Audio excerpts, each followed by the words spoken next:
मी सांगतो की ह्या जगातील सगळ्यात सुंदर गोष्ट म्हणजे शेतीचा शोध. आपण माणूस म्हणून जन्माला आलो ज्यावेळेला त्यावेळेला जे काही आपण रॉ फूड खात होतो त्याच्यानंतर हळूहळू शेतीचा शोध लागला. शेतीचा शोध हा जगण्यासाठी लागला, तो मरण्यासाठी नव्हता. पण आज अनेक ठिकाणी केमिकल्सचा वापर याच्यामुळे अनेक आजार हे खाण्यातून निर्माण झालेले आहेत.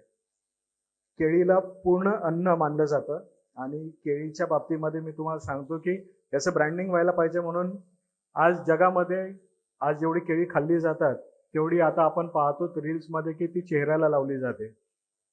अनेक फळं असतील, त्याचे साली असतील, याचा सौंदर्य प्रसाधनांमध्ये मोठ्या प्रमाणावर वापर होतोय. त्याचबरोबरीने आपण पाहतोय की केळं हे अँटी डिप्रेशन म्हणजे आज संपूर्ण जग वेगवेगळ्या कारणांमुळे तणावामध्ये दिसतंय. रोज काही ना काही टेन्शन सगळ्यांना आहे. तर त्यावेळेला डिप्रेशन येतं त्यावेळेला सांगतात की केळी खा म्हणून. हे एवढं सुंदर फळ तुमच्या ठिकाणी आहे, त्या केळीचा प्रचार प्रसार सगळीकडे व्हायला पाहिजे, त्याचं ब्रँडिंग व्हायला पाहिजे. यासाठी आवश्यक असलेलं जे काही तांत्रिक आणि कंटेंटच्या स्वरूपातली जी काही मदत लागेल ती मॅक्स महाराष्ट्राच्या निमित्ताने आपण इथे आम्ही करू.